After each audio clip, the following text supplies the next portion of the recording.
The envelope felt weightless in my trembling hands, too light to contain anything meaningful.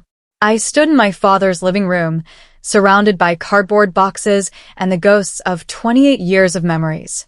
The afternoon sun streamed through windows Dad had cleaned every Saturday morning, creating patterns on the hardwood floor I had helped him refinish 3 summers ago.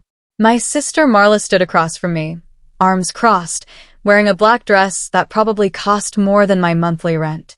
Her lips curved into a smile that made my stomach turn cold. "Dad left everything to me," she said, her voice dripping with satisfaction. "You get nothing, Evelyn." I stared at her, trying to process words that made no sense. That can't be right. Dad would never. Would never what? Marla interrupted, her smile widening. Would never recognize which daughter actually deserved his estate? Which one visited him every week instead of showing up twice a year with excuses? The accusation stung because it was a lie wrapped in just enough truth to sound believable. I had visited Dad regularly, had sat with him through his illness, had held his hand in those final terrible weeks. "I want to see the will," I said, my voice steadier than I felt. "I have a right to." Marla threw her head back and laughed, the sound echoing off the walls of our childhood home. It was not the laugh I remembered from when we were kids, back when things between us were not poisoned by jealousy and competition. This laugh was cruel, calculated, designed to wound. "A right?" She wiped imaginary tears from her eyes. "You have no rights here anymore, little sister. This house is mine. The business is mine. Everything Dad built is mine." She gestured toward the door with a dismissive wave. "Now get up before I call someone to remove you." My hands clenched around the envelope. Dad loved both of us. He would not have cut me out completely. Maybe you did not know Dad as well as you thought. Marla stepped closer, and I caught the scent of expensive perfume. He made his choice clear. I was the responsible one. I was the one he trusted with his legacy. I stumbled toward my car in a daze, my vision blurred with tears I refused to let Marla see. The envelope crinkled in my grip as I collapsed into the driver's seat. For several minutes, I just sat there, staring at my childhood home through the windshield. The house where Dad had taught me to ride a bike in the driveway, where Mom had planted roses before she passed away 10 years ago, where every room held a memory that now felt tainted by Marla's cruelty.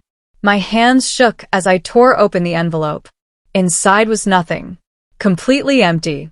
No letter, no check, no explanation. Just a hollow mockery of inheritance wrapped in paper. The shock of it hit me like cold water, followed by a wave of numbness that spread through my chest. Marla had given me an empty envelope, a final insult designed to demonstrate exactly how worthless she considered me. But even through the fog of grief and humiliation, something nagged at my memory. As I had left the house, I had glanced at the trash bin by Dad's desk. Something had caught my eye in that trash bin. Shredded paper, lots of it, but one piece had been visible on top. I had only seen it for a second, but I was certain it had Dad's handwriting. Those distinctive loops and careful letters I had watched him form on birthday cards and notes left on the refrigerator throughout my childhood. Why would Marla be shredding documents with Dad's handwriting? I wiped my eyes and started the engine, but instead of driving away, I sat in the driveway, thinking. Dad had been meticulous about his paperwork. He kept copies of everything, filed everything properly, insisted on documentation for every business decision. He would not have left his estate in chaos. He would not have cut me out without explanation. Something was wrong. Something was very, very wrong. My name is Evelyn Torres. I am 28 years old, born and raised in Springfield, where my father built a successful manufacturing business from nothing. If you are enjoying this story, please subscribe to this channel for more fascinating stories like this one. A week passed in a blur. I stayed with my best friend Naomi, sleeping on her couch, unable to face my apartment. Every time I closed my eyes, I saw Marla's smirking face, heard her cruel laughter echoing in my ears. I had lost my father, and now I was losing everything that connected me to him. The grief was suffocating, made worse by the sharp edge of injustice cutting through it. Then my phone rang with a number I did not recognize. Is this Evelyn Torres? A man's voice asked. Yes, who is this? My name is Mr. Lawson. I was your father's attorney. There was a long pause. Miss Torres, I am calling because you missed the scheduled will reading last Tuesday. I have been trying to reach you, but the number on file was apparently disconnected. I sat up straight, my heart suddenly pounding. What will reading? I never received any notice about. That is extremely concerning, Mr. Lawson interrupted, his voice tight with barely controlled anger. Your sister assured me she would inform you of the date and time. My sister told me Dad left everything to her, I said, my voice trembling. She gave me an envelope and ordered me out of the house. There was no mention of any will reading. The silence on the other end of the line stretched so long, I thought the call had dropped. Finally, Mr. Lawson spoke, and his voice was ice-cold. Miss Torres, I need you to come to my office immediately. Something is very, very wrong here. 2 hours later, I sat across from Mr. Lawson in his downtown office. He was in his 60s, with silver hair and sharp eyes that missed nothing. He studied me carefully as I recounted everything that had happened since Dad's funeral. Your father updated his estate plans 3 months before his death, Mr. Lawson said, sliding a document across his desk. This is a copy of those instructions. He was very specific that both daughters must be present at the will reading. No exceptions. I stared at the paper, seeing Dad's signature at the bottom. Why would Marla lie about this? Mr. Lawson's jaw tightened. That is exactly what I intend to find out. But first, there is something else you need to see. He opened a file and withdrew a sealed envelope with my name written on it in Dad's handwriting. My breath caught in my throat. Your father left this letter with his legal documents. He specifically instructed that you receive it before the official will reading. My hands shook as I opened the envelope and unfolded the single page inside. Dad's familiar handwriting filled the paper, and tears blurred my vision as I began to read. My dearest Evelyn, if you are reading this, I am gone, and I hope you can forgive an old man for the precautions I felt necessary to take. I have watched your sister's behavior over the years, and I fear what she might do to secure what she believes she deserves. This letter is to assure you that I have protected what is rightfully yours. There is a trust, Evelyn. Remember that. The trust holds the truth. I looked up at Mr. Lawson, confusion and hope warring in my chest. What trust? Marla never mentioned any trust. That is because your sister either does not know about it, or she is deliberately hiding its existence. Mr. Lawson pulled out another folder, this one much thicker. Your father established a family trust 6 months before his death. It was done very quietly, very carefully, with only myself and one business partner as witnesses. He opened the folder and began spreading documents across his desk. The will itself divides certain assets between you and your sister, but the most valuable holdings, specifically your father's shares in Torres Manufacturing, were placed in a protected trust structure. And Evelyn, according to these documents, you are named as primary trustee. I stared at the papers, unable to fully process what he was saying. I do not understand. If I am primary trustee, then why did Marla say? Because she had access to some documents, but not all of them, Mr. Lawson said grimly. And I suspect she destroyed or hid what she did find. Mr. Lawson leaned back in his chair, his expression serious. I need you to listen carefully, Evelyn. Your sister has likely committed several serious legal violations. But if we confront her directly right now, before we have gathered all the evidence, she will have time to cover her tracks or create additional problems. What are you saying? I am saying we need to stay quiet while I investigate. Can you do that? Can you let your sister believe she has gotten away with this while we build our case? Every instinct screamed at me to march back to that house and confront Marla with the truth. But I looked at Mr. Lawson's steady, experienced gaze and slowly nodded. What do I do in the meantime? Live your life. Stabilize yourself emotionally. Let me do the legal work. He slid a business card across the desk. Your father's business partner, Vincent Brenner, has been asking about you. He was very close to your father and very concerned about the company's future. I suggest you speak with him. I took the card, my mind spinning. Will you tell me everything you find? Every single detail, Mr. Lawson promised. 2 weeks later, I returned to the family home to collect my personal belongings. Marla had texted me that I could come by while she was out, a small mercy I had not expected. I brought Naomi with me for support and for witness to whatever I might find. The house felt different now, colder somehow. Marla had already begun making changes. New curtains hung in the living room, and paint samples were taped to the walls. A contractor's estimate sat on the kitchen counter, listing renovations that would cost at least $50,000. She is already spending Dad's money, Naomi observed quietly. I walked through the house, collecting photo albums and a few pieces of jewelry that had belonged to Mom. When I entered Dad's study, I stopped short. The room had been torn apart. Books pulled from shelves, desk drawers hanging open, papers scattered across the floor. And Dad's safe, the small one he had kept in the closet, had deep scratch marks around the lock. Someone had tried to force it open.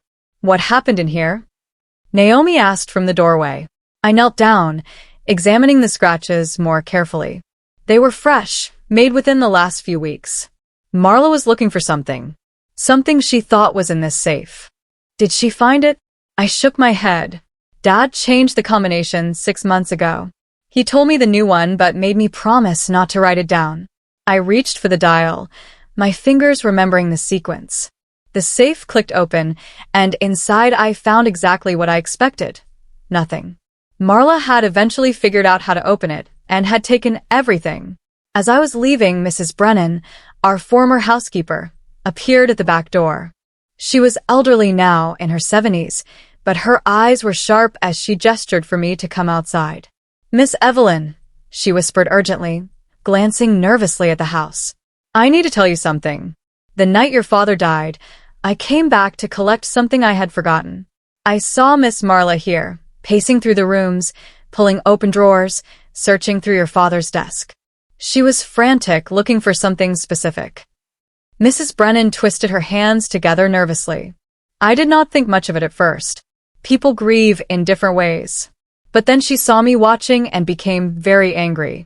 She told me I was no longer needed, that my services were terminated immediately. She practically threw me out of the house.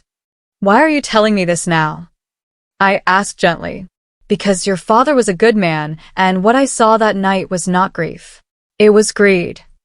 Mrs. Brennan's voice strengthened. She was looking for legal documents, Miss Evelyn. I am certain of it. And I think she found some of them and destroyed what did not suit her plans. I thanked Mrs. Brennan and gave her my phone number, asking her to call if she remembered anything else.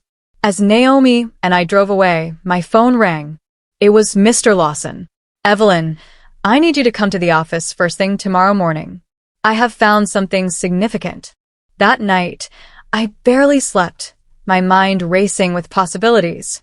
Mr. Lawson was not alone when I arrived at his office the next morning. Sitting beside him was a man in his 50s with kind eyes and graying hair. Evelyn, this is Vincent Brenner, your father's business partner and closest friend. Vincent stood and shook my hand warmly. Your father spoke of you often. He was very proud of you. We have discovered something important, Mr. Lawson said, gesturing for me to sit. 6 months before your father's death, he opened a safety deposit box at First National Bank. The account was set up so that only he or you, Evelyn, could access it. Not your sister. Only you. My heart began to pound. What is in it? We do not know yet. We need your identification and signature to open it. Mr. Lawson slid a form across his desk. But your father's instructions were very clear. Whatever is in that box, he wanted you to have it. Not Marla. You. Vincent leaned forward, his expression serious. Your father came to me 6 months ago, very troubled. He told me he was worried about what would happen to the business after he was gone. He said he needed to protect certain assets from impulsive decisions. The bank manager led us into the vault, and I used my identification to access box 447. My hands trembled as I lifted the metal container and carried it to a private viewing room. Mr. Lawson and Vincent stood beside me as I opened the lid. Inside were several documents, all neatly organized in manila folders. The first folder contained share certificates for Torres Manufacturing, representing 60% ownership of the company. Clipped to them was a note in Dad's handwriting. Evelyn is primary trustee. She has final authority over all business decisions. I sank into the chair, overwhelmed. This is worth millions. More than that, Vincent said quietly. Your father built that company over 30 years. It is his legacy, and he trusted you to protect it. The second folder contained the complete trust documents, showing exactly how Dad had structured everything. The house and some cash assets were to be divided between Marla and me, but the business, the real wealth, was secured under the trust with me as the sole decision-maker. Mr. Lawson's face was grim as he reviewed the papers. This changes everything. Your sister cannot override this trust, Mr. Lawson explained as we sat in his office later that day. It is ironclad, properly filed, legally unassailable. Your father made certain of that. But there's a problem.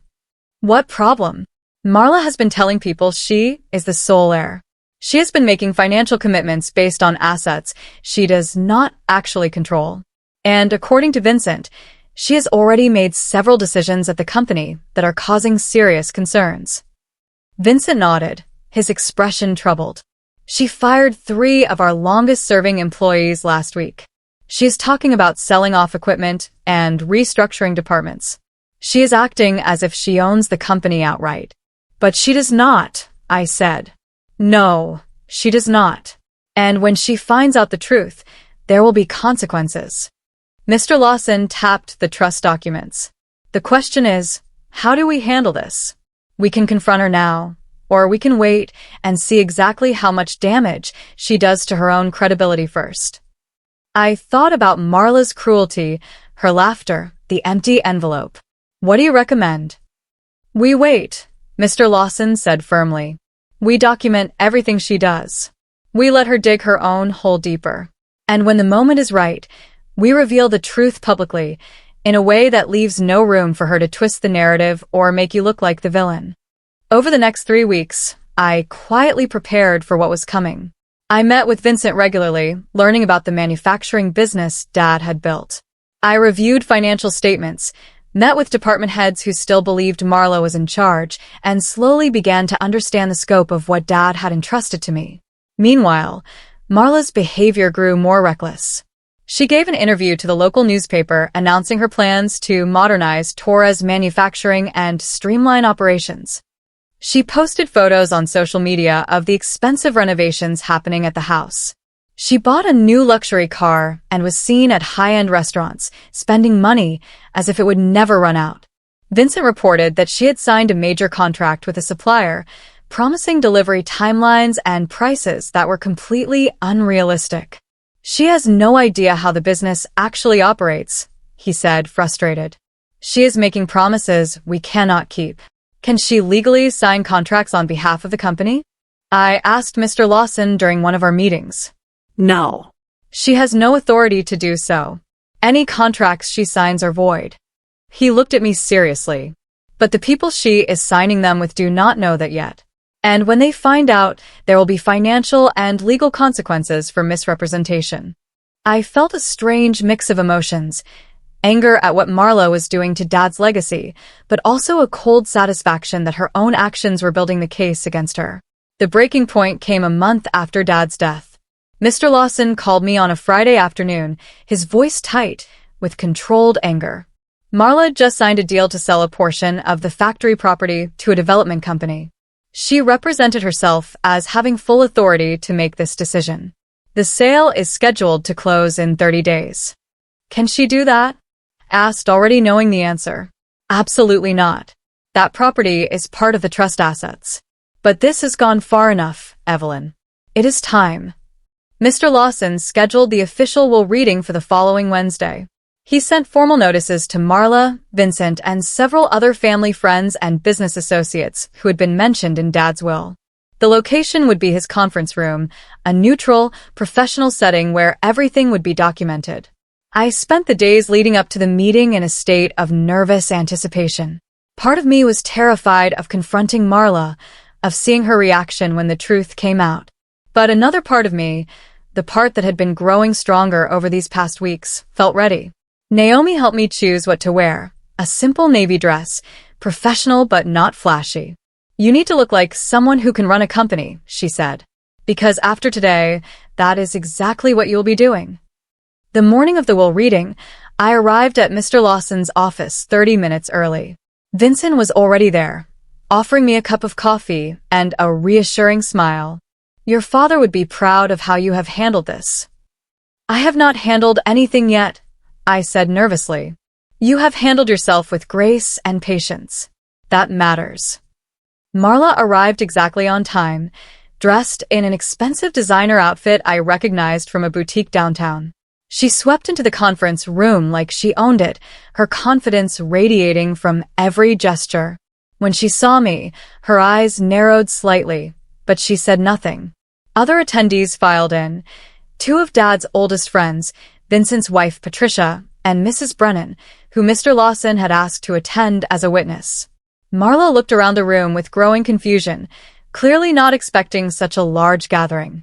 What is all this? She demanded of Mr. Lawson. I thought this was just a formality. This is the official, legal reading of your father's last will and testament, Mr. Lawson said formally. Please take a seat, Miss Torres. Marla sat down across from me, her jaw tight. I kept my face neutral, my hands folded calmly on the table, even though my heart was racing.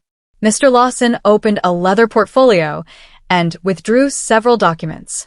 We are here to execute the final wishes of Mr. Antonio Torres, who passed away 6 weeks ago. This will was updated 3 months before his death and was witnessed and notarized according to all legal requirements. The room fell silent as Mr. Lawson began reading.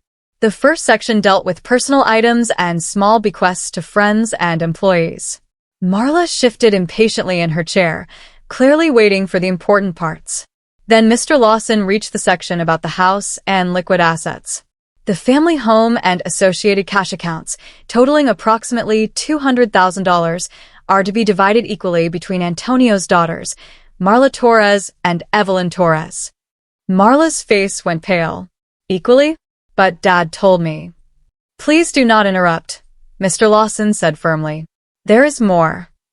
He turned to the next page, and I saw Marla's hands grip the edge of the table as the reality began to sink in. Regarding Torres Manufacturing Company and all associated business assets, shares, properties, and holdings, Mr. Lawson read clearly. These have been placed in an irrevocable family trust established 6 months prior to this will's creation. The primary trustee, with full decision-making authority over all business operations and asset management, is Evelyn Torres. The silence in the room was absolute. Marla's mouth opened and closed, but no sound came out. That is impossible, Marla finally whispered. Dad would not, he promised me. Your father promised you nothing, Mr. Lawson said, his voice hard. And I have documentation of every conversation I had with him regarding his estate plans. He was very clear about his intentions. This is fraud, Marla said, her voice rising. Evelyn manipulated him. She must have forged these documents. The documents were witnessed by myself, a notary public, and Mr. Vincent Brenner, Mr. Lawson said calmly. They were filed with the county recorder's office 6 months ago.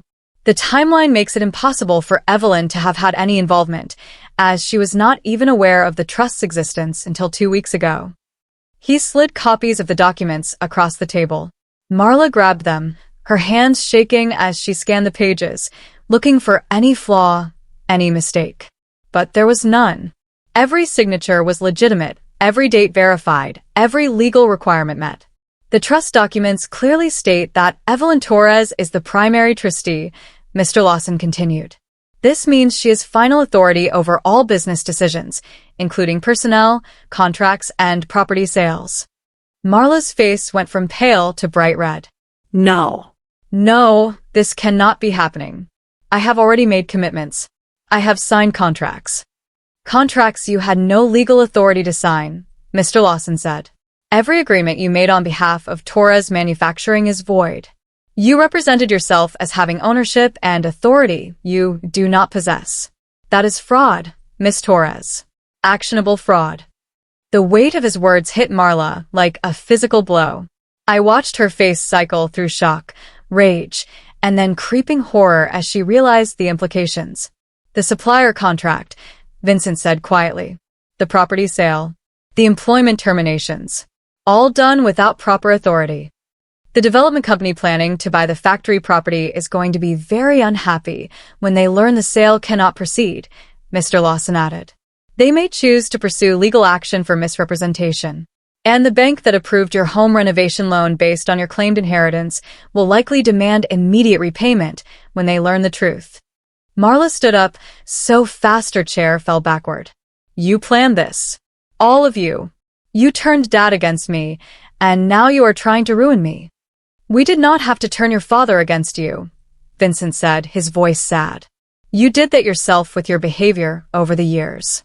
Antonio loved both his daughters, but he knew Evelyn had the character and judgment to protect his legacy. You just proved him right. Marla looked around the room, searching for an ally, but found none. Even Dad's friends, people she had known her entire life, looked at her with disappointment and disapproval. This is not over, Marla said, her voice shaking. I will fight this. I will hire lawyers. With what money? Mr. Lawson asked bluntly. You have already spent most of your share of the liquid assets on renovations and purchases. And when the bank discovers you misrepresented your financial situation, they will freeze your accounts and demand repayment. You will be lucky if you avoid criminal charges. The full scope of her situation seemed to finally penetrate Marla's fury. She grabbed her purse and stormed toward the door, then stopped and turned back to me. You think you have won, she said, her voice bitter. But you have no idea how to run that business. You will fail, and when you do not come crying to me. The door slammed behind Marla, leaving a ringing silence in the conference room. I sat very still, processing everything that had just happened. Part of me felt vindicated, but another part just felt sad. This was my sister, someone I had grown up with, and our relationship was now destroyed beyond repair. Mr. Lawson sat down beside me. How are you feeling? Honestly, I do not know. I looked at Vincent. She was right about one thing. I do not know how to run a manufacturing company. But you can learn, Vincent said firmly. And you have me and the entire senior staff to help you. Your father knew what he was doing when he chose you, Evelyn. He did not choose you because you had business experience. He chose you because you had integrity, judgment, and the willingness to listen to people who know more than you do. Over the next few weeks, I threw myself into learning the business. Vincent became my mentor, patiently explaining operations, introducing me to key clients, and guiding me through decisions. The employees who Marla had fired were rehired with apologies and back pay. The void contracts were formally terminated, with explanations and apologies to the parties involved. The property sale fell through, and the development company did threaten legal action, but Mr. Lawson handled it smoothly, providing documentation that Marla had acted without authority. The bank did freeze some of Marla's accounts and demanded repayment of the renovation loan, leaving her in serious financial trouble. 3 months after the will reading, I was working late at the factory office when I found Dad's letter again, tucked into the trust documents. I read it slowly, and this time I noticed a final line at the bottom that I had missed before. If she tries to take what is not hers, the truth will reveal her. Trust yourself, Evelyn. You are stronger than you know. Dad had always known what Marla might do. He had prepared for it, protected me from it, and given me the tools to build my own path forward. 2 weeks later, Marla called me. Her voice was small, humble in a way I had never heard before. Evelyn, I am in trouble. The bank is going to foreclose on the house. I need help. Please. I met her at a coffee shop, neutral territory. She looked exhausted, defeated. Part of me wanted to rescue her, to fix her problems like I always had when we were younger. But I thought about Dad's letter, about the trust he had placed in me, about the lesson I had learned about boundaries and self-respect. I forgive you, Marla, I said quietly. I forgive you for lying to me, for trying to steal my inheritance, for laughing at my grief. I forgive you because holding on to anger will only hurt me. But I cannot fix your financial problems. Those are consequences you created for yourself. So, you're just going to let me lose everything? Her voice rose with familiar anger. You already lost what mattered when you chose greed over family. The money and the house are just objects. What you lost was something you can never get back. I stood up, leaving cash on the table for my coffee. I hope you figure out who you want to be, Marla. When you do, if you ever do, maybe we can talk again. But not before then. I walked out of that coffee shop feeling lighter than I had in months. I had my father's legacy to protect, a business to learn, and a future to build. And for the first time in my life, I was standing on ground that was truly, legally, undeniably mine.